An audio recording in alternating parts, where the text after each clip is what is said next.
we're like the traveling uncle that it always comes back at family time, and you know that they're coming back and you like their visits and they always have some story about where they've been. And I think that's the way that, we always had this credo that we would go wherever we could go to play. We always felt that if they had a place where we could play, we'd go.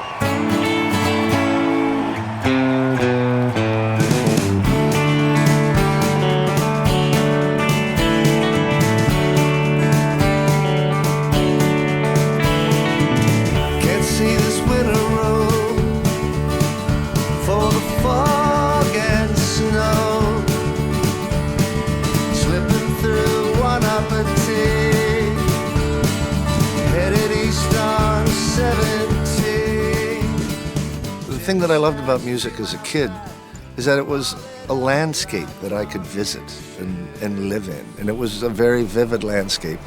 I think that that's what we try to do in music, is create these landscapes that people can visit. It's been 30 years of traveling across the country of Blue Rodeo. Anywhere in Canada feels like home to me, whether it's Lake Ontario or whether, the western skies of Canada. After a while, they're not strange places anymore.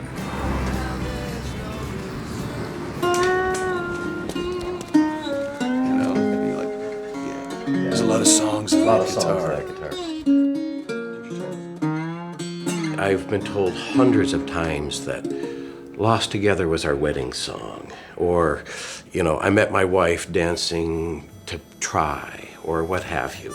They don't know the mechanics of how songs are written, they don't understand how the whole thing comes together. All they know is there's an emotional connection, and it made them feel less isolated. Hey, it's me, what a big surprise, calling you up from a restaurant round the bend.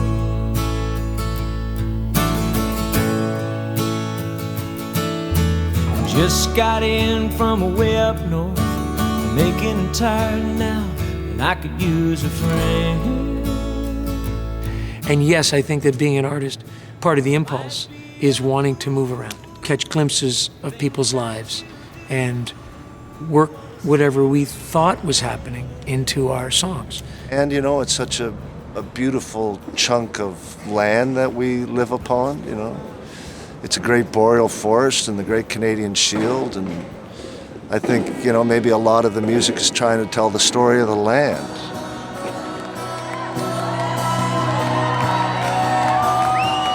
And I think that you try in these evenings to, for whatever goes on out there in the individual's minds, to have everybody lift up, just feel like they levitated a little bit off the ground, and then back to their lives.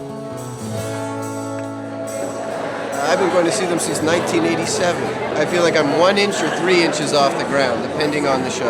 I'm happy to say I pretty much can sing to every single song. You've got to try.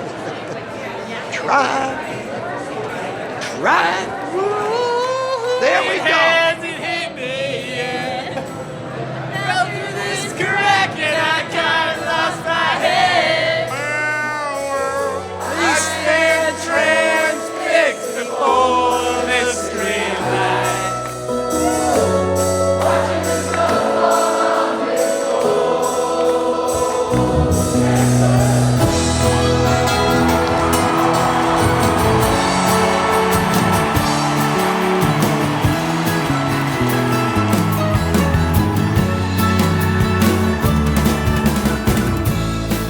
That's like, standing on the precipice of the Grand Canyon and looking out, feeling a part of the great beyond, That's what it feels like when you're playing and you're transported and you feel everyone in the room transported and everyone you're playing with, though they could be just thinking about their laundry.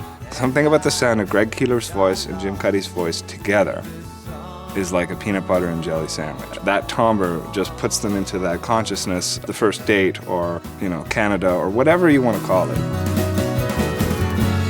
Hey, I guess it hasn't hit me yet.